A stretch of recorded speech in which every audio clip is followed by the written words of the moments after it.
benchmarking is often asked about in the exam APM, and it's important to get the basics right. So starting with some sort of acceptable definition, make sure you're able to say that benchmarking is where the organization compares their results to the best performer with the aim to learn from their successes and potentially from their mistakes.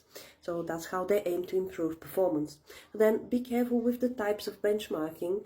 Main types are internal and external. Internal is kind of self-explanatory, where we would compare our results to the best performing division within our company, aiming to learn from their successes. And what's good about doing that is that it should be relatively easy to obtain the information we're interested in, so we can compare.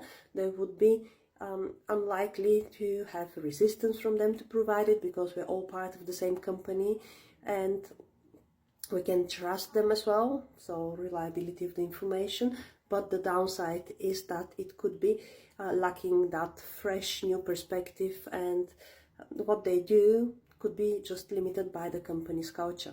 But then we have the external benchmarking, which can be competitor benchmarking, where we compare our results against the best performing competitor, and that could be very beneficial if we could actually achieve it, because we could learn a lot from them, how they're very successful, and we can try to gain competitive advantage too. But the problem is that they would be unwilling to share their secrets. So what we tend to do in that situation is mostly ratio benchmarking, where we compare the results based on financial statements, what's published there only. And then the last type that we're interested in is the functional or process benchmarking, which is also external, because we compare results to another organization, not our own. We compare the processes or functions we have in common with them, and we are trying to learn from their success.